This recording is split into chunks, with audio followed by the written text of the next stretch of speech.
This conceptualization of us as tonals, heart, mind, bodies, and souls that are either in alignment or out of alignment, that are either pointed in one direction or pointed in 4 directions. So why does it matter? It matters in no small part because unlike popular belief, being successful does not make you happy. Being happy makes you successful. And this is very, very true in business. And this is true in every other enterprise. Furthermore, no matter what you have, nothing will bring you happiness until you're content with it. Now these sound like platitudes, this and that, and so on and so forth, but they have practical implications. They really do. Nothing will bring you happiness until you're content with it. So, happiness is good for business. Happy salespeople sell 50% more. Happy workers are more productive, substantially more productive. Of course, they get higher performance ratings. They're more liked by their peers. They get along better. They are better managers. They're better executives. They get better 360s, evaluations, etc. They have fewer sick days. They screw up less. They stay loyal to the enterprise longer, and they're much less likely to sue. So all of you HR managers out there, consider that when you're trying to just think of whether or not having a happy workplace is something you should strive for.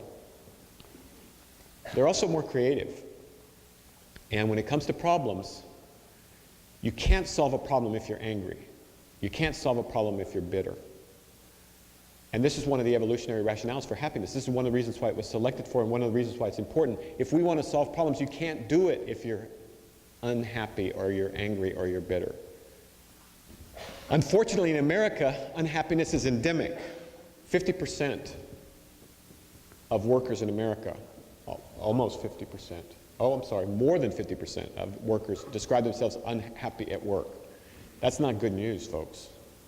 Half of Harvard students consider themselves depressed. Depression rates are 10 times higher than they were a year ago. Some of that might be more diagnosis, but the other part, frankly, there is more depression. There's more depression, and there's more, quote, ADHD. We live in a scatterbrained nation, which is going to be the name of a book I'm writing, I think, Scatterbrained Nation. The reason is that we're frenzied. We live these frenetic lives that are driven by only to one in an unbalanced way, and we aren't particularly preoccupied with happiness. We're more preoccupied with gross domestic product than we are with gross domestic well-being. And it's fascinating. If you look at political debates, it's never about, well, what's good for the people, what's good for our workers, what's good for our us as a society, as parents, as teachers, as adults, as colleagues, peers, etc. It's how can we increase our GNP? That's a problem. Part of the reason it's a problem is because we're not going to increase our productivity unless we're happy. That's the other thing. We waste so much time with bitterness and rancor and political infighting and so on and so forth that we aren't getting the job done. So in 1960, the average age of depression onset was around 30. Now it's more like 15. And this is very hard to believe, but it's very good data. About 8% of high school sophomores in, for example, Santa Clara County or in California in general, where I think it's around 7%, attempt suicide every year. These are our kids. We've got a lot of unhappy employees facing little fulfillment at work, little chances for advancement, little balance between the personal and work-life commitments, little recognition, long working hours, strained relationships at home because of tensions at work,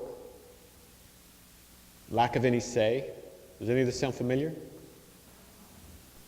Internal politics and rigid company structures, bullying, and in reality, for some, very few promotional opportunities or opportunities for growth.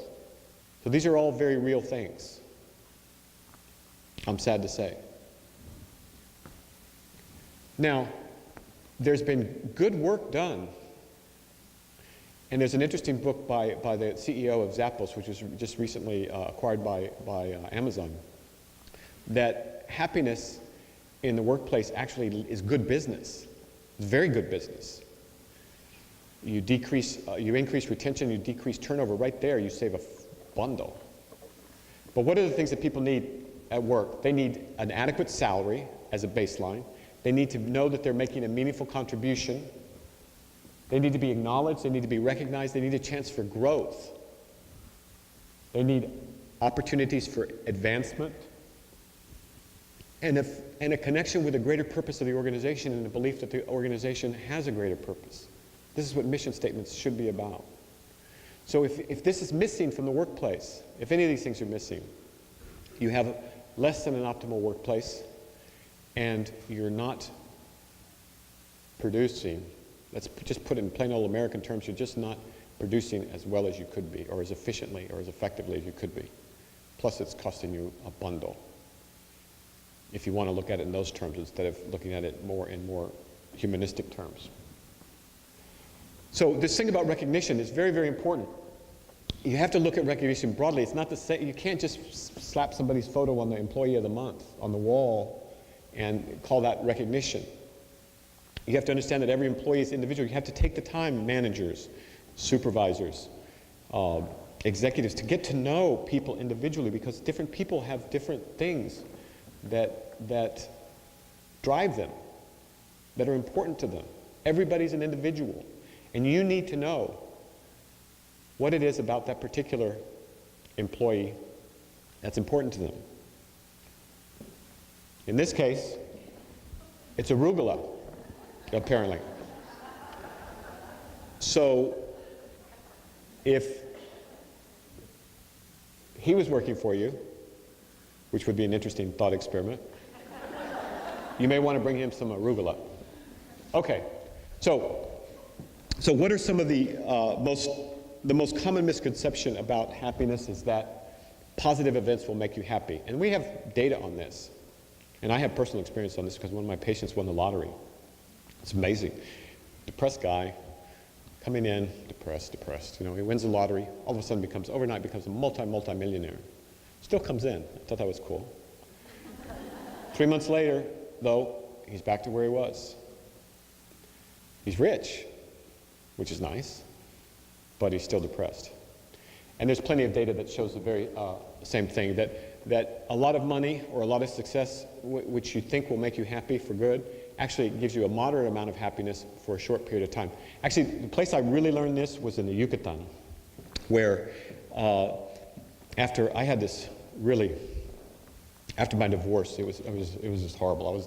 I was totally depressed. I'm just wiped out. And my way of dealing with that was just by working. At the time I was in New England. And so I decided to go to anywhere where there was sun. So I went down to Cozumel.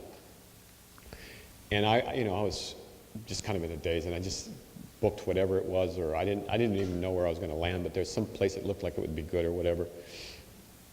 So I ended up at this resort. And it wasn't a Club Med, but it was the same. I found out later it's the same principle, because you had all these beads, and that you use for your drinks and for your food, etc., etc. Actually, it was a tennis thing. I don't know why I was there, since I don't play that much. I don't play tennis, but I was at some tennis club resort in the Caribbean. And what I noticed a couple of things. The first turning point was when I was standing in line. Here I am, I'm white as a sheet, wearing this Hawaiian shirt, in line at the, with all these tourists at this resort, everybody trying to have a good time, and I'm waiting my turn in line with my beads here. I've never done that before. I used beads for money. But I'm really, really, really depressed. And in front of me, there's this woman. And on the back of her t-shirt, it says, "Triumph and disaster. I'll treat both imposters just the same." Mark Twain. And I saw that, and it was like, you ever had one of those moments where like, wow, that's it? And so I had this huge like epiphany, triumph and disaster. I'll treat both moments both just the same. And it was like a bolt of lightning that hit me. So I tapped her on the shoulder and I said, where did you get that t-shirt? She says, why? I said, because of what it says on the back. She goes, it says something on the back? So that was the beginning of beginning to understand a few things. And then I noticed something else. Here were all these wealthy Americans primarily, desperately trying to have a good time. They wanted to get their money's worth, and they were doing their best. And they'd saved up for these vacations, and there was this and that, and all these expectations, etc. And they were partying and trying to have a good. You could tell how hard they were trying to have a good time, but you could also see how often it was failing, because they'd get in fights with each other. These couples that had come down for the romantic thing that they'd been waiting for God knows how long or whatever. They were just trying to cram all this happiness in there. And where I noticed it the most was I went out on a boat. And in the Yucatan, the Yucatan has an extraordinary indigenous population, descended from the Maya. And they're kind of short, kind of dark, but they're the happiest people that I know of, that I've encountered anywhere in the world. It's extraordinary. And what I noticed was that they were the ones that were doing the work, the grunt work on the boats. They were like scaling the fish. They were like waiting on the tourists. They were, laughing and joking with each other in Spanish. And they were doing all the grunt work, but they were having the time of their lives at work. And the tourists were there doing their damnedest to try and have a good time, but they couldn't. They just didn't. They were trying in the wrong way. What these men and women from the Yucatan seemed to have was this appreciation for the little things, the beautiful climate, the beautiful ocean. They love Cozumel. They love that part of the world is beautiful, and they were just content with what they had. And so what I learned then, and boy, I needed to learn it too, was that happiness was not necessarily something that you could just take for granted, or you could just pay for, or you could just fly to. So if you look at the scientific literature on happiness, what we find is that some people are temperamentally more happy, like the descendants of the Maya in the Yucatan. And so that set point does account, and we all know people that are temperamentally, they're just happier. The glass is half full, the sun is always shining, and people who are the other way around. But that only accounts for about 50%. The bulk of it can be changed. And that can be changed by changing your circumstances, changing your intent. That's a big, important word, intent. And intentional activities. And that's what I want to talk about today, is how you can change your intent, and how if you change your intent to say, something, I might as well be happy. Why not? I'll just make it just like a work project. I can be happy, and set about doing it, because we know what the ingredients are. And we know what happy people are like. They often help without being asked. But we have scientific correlation data here. They devote a great deal of time to their relationships. They express gratitude frequently. Gratitude is a cause of happiness, not an effect. A very amazing and robust scientific finding. It's a cause of it. They live in the present. They relish the small things in life, having friends on the boat with you, scaling fish. They have purpose, they're committed to goals. They aren't self-important. They look at problems differently. This is a special kind of resilience. And one, if nothing else, and you know what I'm saying is true, as people grow old, they grow old in two directions. They either become more serene and more happy, or they become bitter. And you can choose which one you're going to be. And for the sake, even if you don't care about yourself, for the sake of your kids and your grandkids, for God's sake, think about the possibility of being happy instead of being bitter as an old person. There's nothing quite as tragic as a bitter old person. So, I can't talk about happiness without also mentioning joy. Joy is something else, and I think you should aspire to it, but it's not something as straightforward. The search for authentic joy is a prize beyond human wealth, honor, or pleasure. This is Cicero. And be joyful in all things, Martin Luther. So how is joy different than happiness? Unlike happiness, joy is not influenced by external events. There's no satiation of joy. Joy, you don't run out of it or develop a tolerance to it. It's a stage of development in the most formal and exquisite constructions of human development. The stage of joy is a stage. It's not a state of mind. It's a stage of development. It can't occur if your tonal is all out of whack. If your mind's going that way and your heart's going this way and God knows what you're doing with your body or whatever, you can't be experiencing joy. You have to be aligned with a purpose. And it does require, ultimately, a transcendence of the self. There are moments of joy, and the one that comes to mind at the moment is I have a good friend, a dear friend whose wife died, I'm sorry to say, and he had been going to the opera for years and years and years with her, and he didn't have anybody to go with anymore. So he took me to an opera, Philip Glass opera. I don't know, those of you who are familiar with Philip Glass. At any rate, I was virtually on the second row. I mean, he had fantastic seats, overlooking the string section. And Philip Glass's music can be very, very difficult and very, very fast and very, very rigorous. And I was watching these cello players, and they're playing this particular movement. It's building up to a crescendo, and there's like 4 of them just like playing, and they're totally, totally, totally concentrated and into it, and they're moving in perfect synchrony, and you can watch them turn the pages, and the music is building up and up and up and up, and they're just, these guys are world-class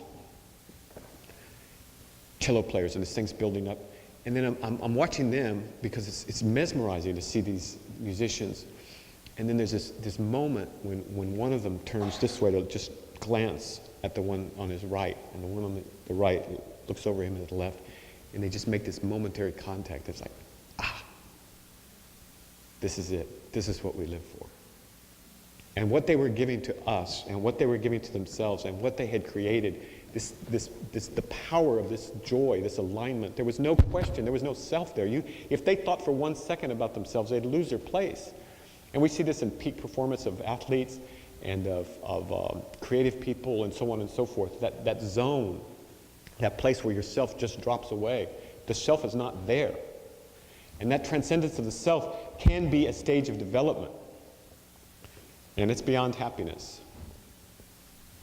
Now it has, basically, there are some things about joy that are different. You have to be in the present. It can't occur in the future, and it can't occur in the past. It requires an openness. You have to be open to joy. You can't clench your fist around it. Joy always is accompanied with gratitude. Gratitude is a sister of joy. It's interesting, because for happiness, gratitude is a cause of happiness, not an effect of happiness. It's incredible. And so is kindness, by the way. We've done studies. There's a whole field now, positive psychology, where they're doing studies and they're having people do different stuff and seeing what causes and what are the results. And a lot of our thinking has been backwards on this stuff. And then, of course, there's self-transcendence. And then it would be disingenuous of me to tell you that it didn't involve also an element of grace.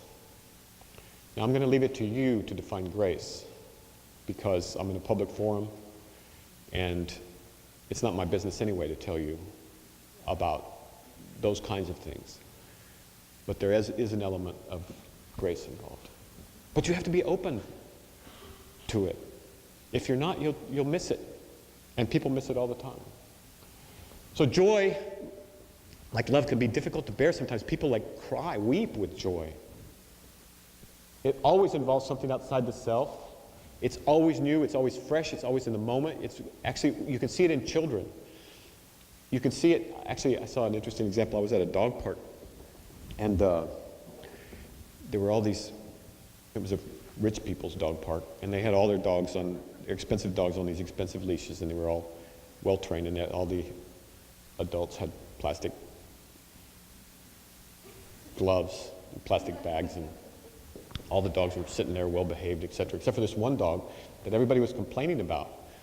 I said, you know, somebody needs to put a leash on that. It was a Labrador Retriever, and these, you know, it's a 1.5-year-old puppy.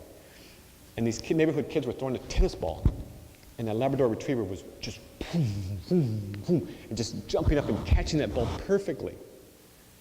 And the kids were completely there. The dog was completely there. It was just so beautiful to see this animal doing what it was designed to do, and this incredible joy in this dog and these kids playing. And it was, I can't tell you what, I was like, my mouth was dropping. And so I turned, I was going to say something, and they were saying, somebody needs to put a leash on that dog. And how often do we do that to ourselves in life?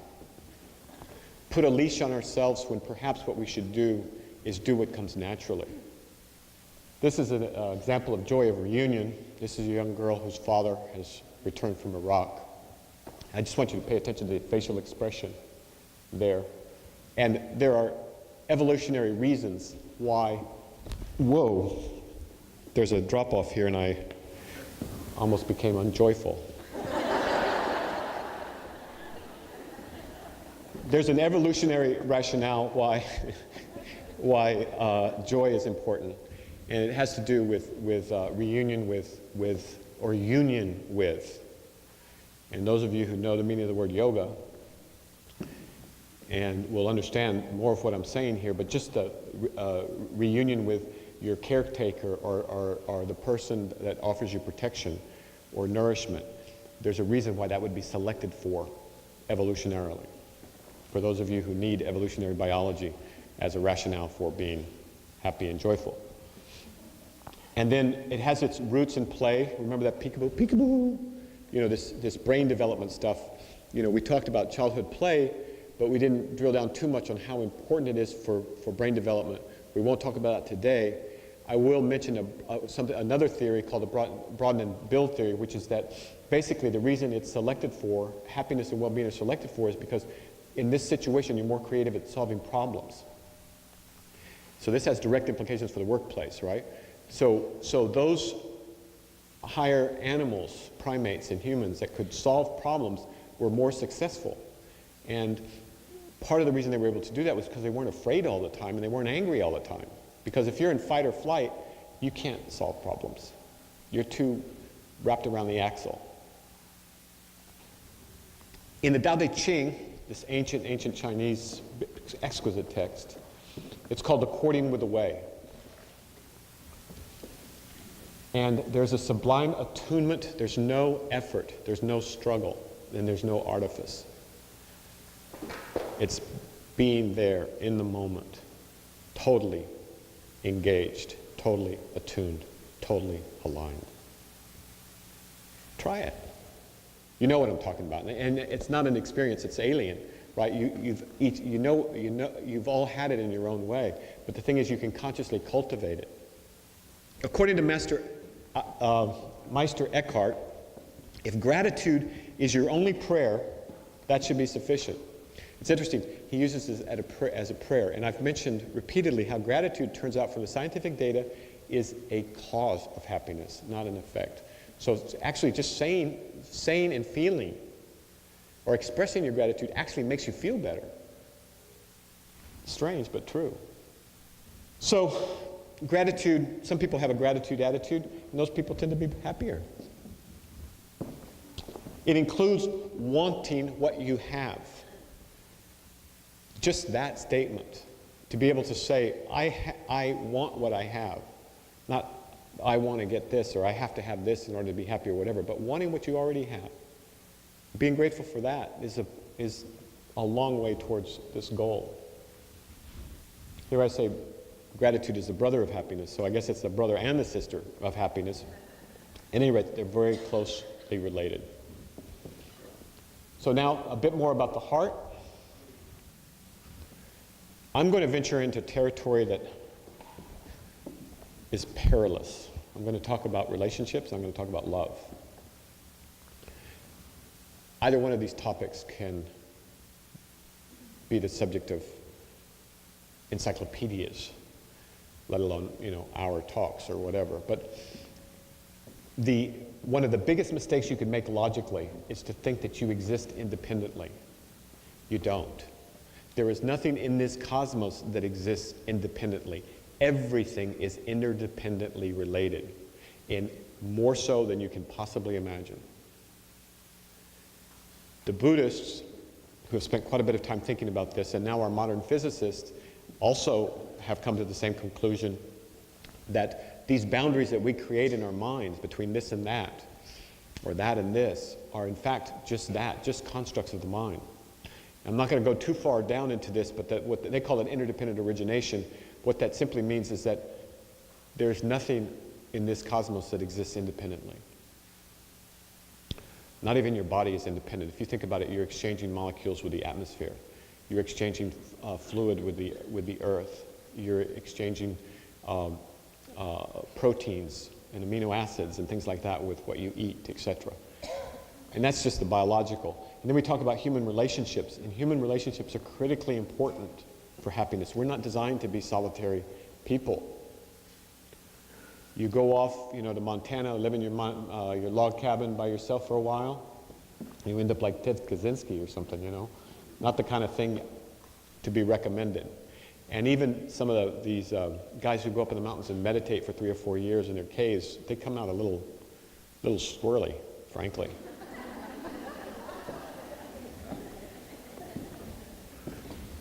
So love, to be loved.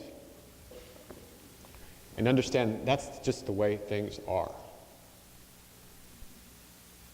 Try and go it alone in this world. See how far you get. So now love. Boldly go where no man has gone before. Okay. That's kind of what this feels like. I'm going to talk a little bit about love. And the reason I'm going to do it is because we use one word in English for love, but it's just a moment's reflection tells you that there's many different kinds of love, obviously. And here's some of the ones from the Greeks and the Romans. There's eros, which is passionate, ludus, which is playful and uncommitted. There's storge, which is friendship.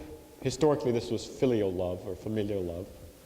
There's pragma, calculating love, agape, the self-sacrificing love.